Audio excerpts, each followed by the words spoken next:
प्रथम मंत्र में आपको अब ये 7 मंत्र बना के दिए जाते हैं। पहले 5 मंत्र देते थे नानक साहिब जी और परमेश्वर कबीर साहिब जी।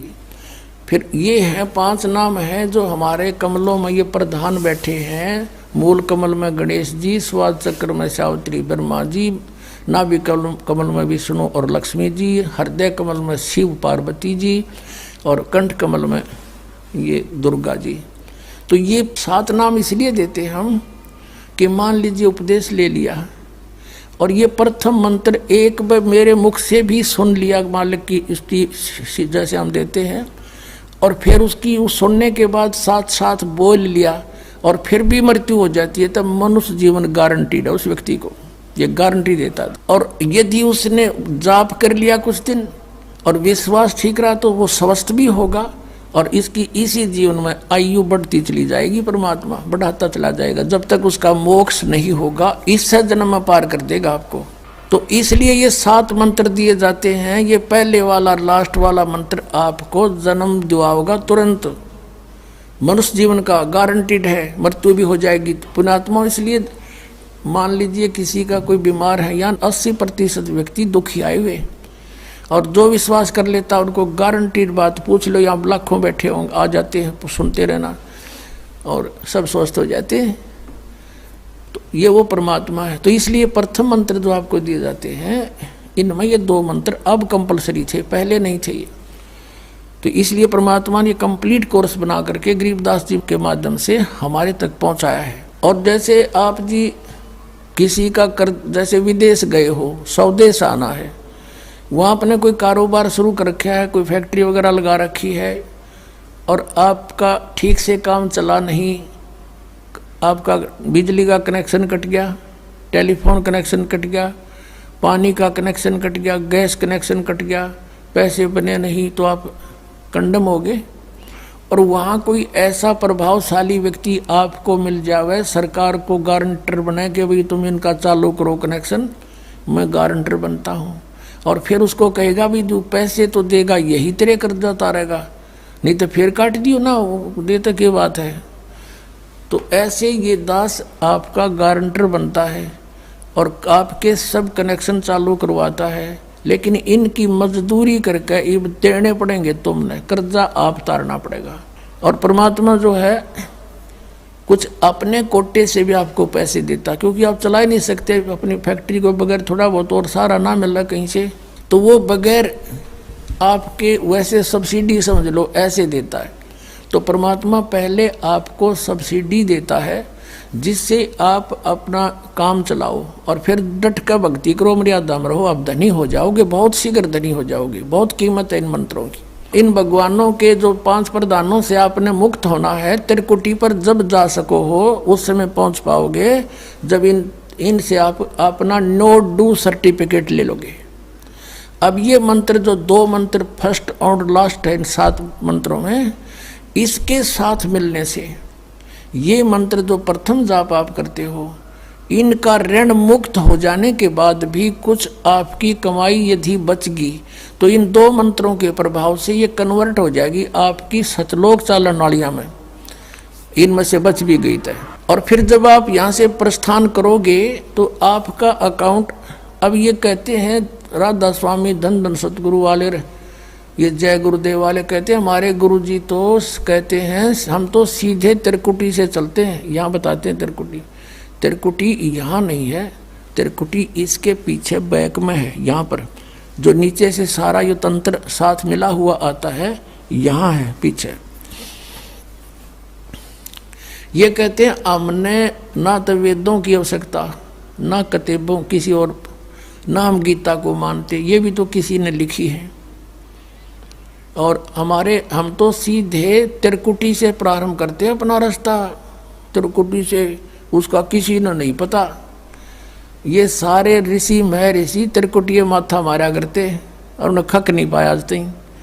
त्रिकुटी से तो बहुत आगे जाना हमने, और त्रिकुटी पर जाना कोई बालकों का खेल है, कोई बरवाले का बस स्टैंड है, चाहे पैदल पहुंच जाओ चाहे रिक्शा में बैठ कर पहुंच जाओ। त्रिकुटी इज द इंटरनेशनल एयरपोर्ट, त्रिकुटी अंतर्राष्ट्रीय हवाई अड्डा जानो।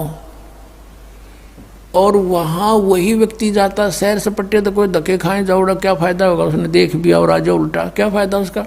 वहाँ पर केवल वही व्यक्ति जाता है जो पहले टारगेट बना चुका होता है, और उस जिस देश में जाना है उसका पासपोर्ट और यहाँ की सरकार से नो ड्यू सर्टिफिकेट, और तब वो उस इंटरनेशनल एयरपोर्ट पर जाकर कुछ लाभ उठा सकता है।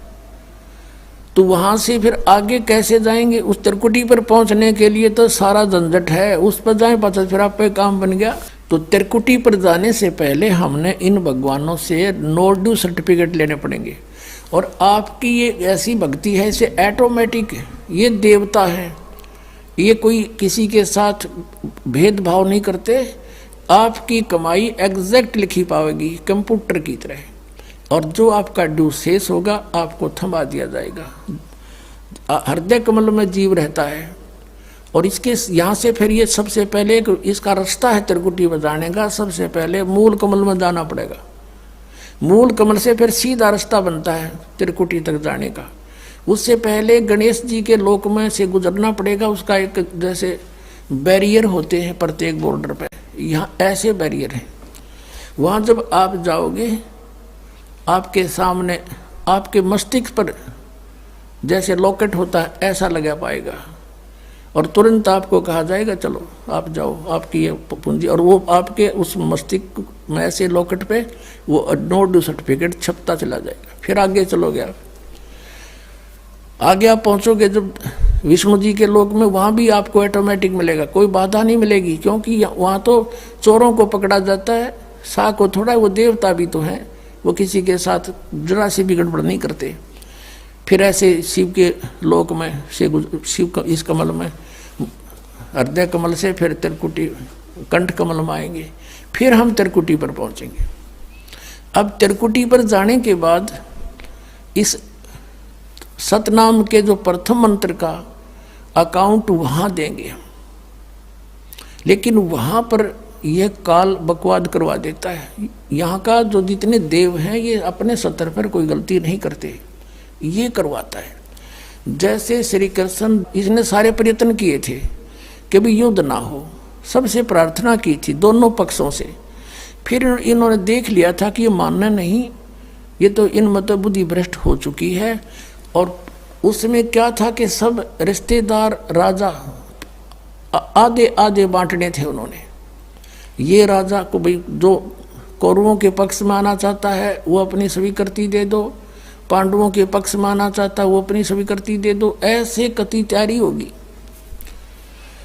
तब श्री कृष्ण जी ने सोचा भाई अब ये तो मेरा भी नंबर आओगा, मैं भी राजा हूँ, और मैं पांडवों का रिश्तेदार, क्योंकि श्री कृष्ण की बहन अर्जुन का ब्याह रखी, रिश्तेदारी पक्की, और उधर से वो चाचे ताऊ थे, कोई अलग नहीं। तो श्री कृष्ण जी ने यहाँ तक कह दिया कि भी एक तरफ तक मैं हूँगा, एक तरफ मेरी सेना होगी, अब मांग लियो जिसको मांगना हो। और यहाँ तक भी कह दिया कि मैं हथियार नहीं उठाऊंगा।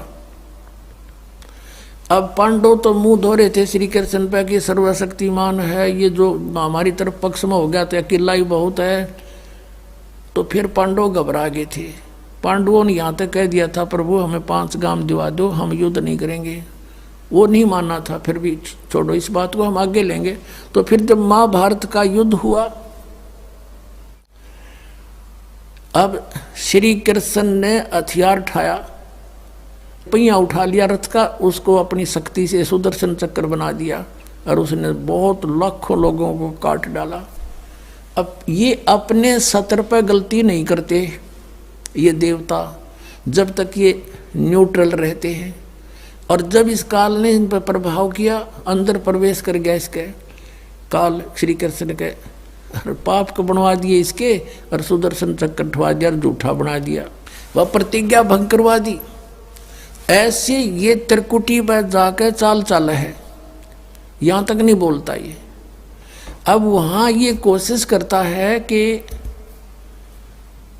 इसको यहाँ उलझा दूँ। उससे पहले बहुत सी ऐसी बहुत से वहाँ पर त्रिकुटी तो एक बहुत बड़ा सांग है, बहुत बड़ा प्लेटफार्म है, और वहाँ पर कहीं पर डांस हो रहे हैं, कहीं पर दुकानें लगी हैं, औरतें खड़ी हैं, नाच रही हैं, कोई अर्धनग्न शरीर में खड़ी हैं, और बहुत से वैसे सुंदर सुंदर खड़े हाथी सजे हुए। तो ये जीव वहाँ जाकर बिचल जाता है। सब ये नकली गुरु भी वहीं खड़े हैं। नकली गुरुओं का रूप बनाकर तो काल आता है, और अपने असली गुरु का रूप बनाकर परमात्मा आते। इस दास के रूप में आपको त्रिकुटी पे उपलब्ध होंगे परमात्मा। तो वहाँ क्या होगा कि कई बार ये काल भी परमात्मा यानी असली गुरु का रूप बनाकर खड़ा हो जाता है। तो सबसे पहले आप क्या करोगे, प्रणाम जब करोगे गुरुदेव को, ये स्वभाव तो आपका यहाँ बना ही दिया जाता है, गुरु जी दिखे दंडवत करोगे। दंडवत करते समय एक सतनाम का सुमरण अवश्य करना होता है। 1 सेकंड, ये 10 सेकंड मुश्किल से लगती है। श्वास उस श्वास का सिमरण करें प्रणाम करते समय, और उठकर जब देखोगे यदि परमात्मा होंगे तो एज इट इज पाओगे, और जय काल होगा दास के रूप में तो उसका स्वरूप बदला पाओगा, ऊपर का कपड़ा हटा पाओगा, उसका असली सूरत मिल जाएगी, तो आप वहाँ से बच जाओगे। अब फिर क्या होगा कि फिर तुम जैसे यहाँ आप देखते हो गुरु जी आगे सारे पीछे पीछे हो लेते हो, तो वहाँ जब मृत्यु होगी आपको सपना सा दिखेगा। जैसे आप किसी ऑफिस में गए हो किसी कामवश, और वहाँ आपका काम फटाफट होता जा रहा है, नहीं होता है तो आप दुखी हो रहे हो, बार बार बैठ कर रो रहे हो, तो ऐसे ही चलेगा वो। तो वहाँ जाते ही जब आपको गुरुजी दिखेंगे, आप एकदम इसी स्वभाव से जो आपकी यहाँ रिहर्सल हो रही है, आपके अंदर जो आस्था कसक पैदा हो रही है, ये वहाँ काम आओगी आपके। तो ये सब रिहर्सल यहाँ कराई जा रही है कि गुरु को परमात्मा जानकर ये सब क्रियाएं करो, तो वहाँ ये आपके काम आऊँगी, वहाँ अपने यूज होंगी ये सारी फार्मूले।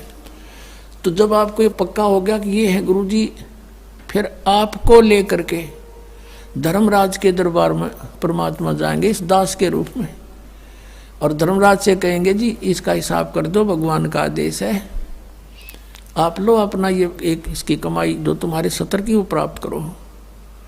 ओम नाम की कमाई और ये यज्ञों का जो बचा हुआ यहाँ प्रयोग हो गया सो हो गया यज्ञ, फिर भी बचे हुए भी आपको वहाँ देने पड़ेंगे कि आप अपना संभालो अपने सतर की। जैसा कि आपके संविधान में लिखा है, ये पवित्र वेद पवित्र गीता भगवान का संविधान है, इसके विरुद्ध जो कार्य करता है वो दोषी है, चाहे जज है चाहे बिना जज है। तो यहाँ का न्यायाधीश बहुत समझदार है, उसने वो सब समझता है। परमात्मा याद दिलाता है 18वें अध्याय के 66वें श्लोक में लिखा है, सर्वधर्मान परित्यज माम एकम शरणं व्रज। अपना अपने सतर की जो तुम्हारी है वो अपनी लो, इसकी पूजाएं और इसको छोड़ो, आगे चलेगा ये। तो वहाँ सतनाम के प्रथम मंत्र का जाप हम वहाँ देंगे, यज्ञ दे देंगे, फिर ये वहाँ से चलेगा।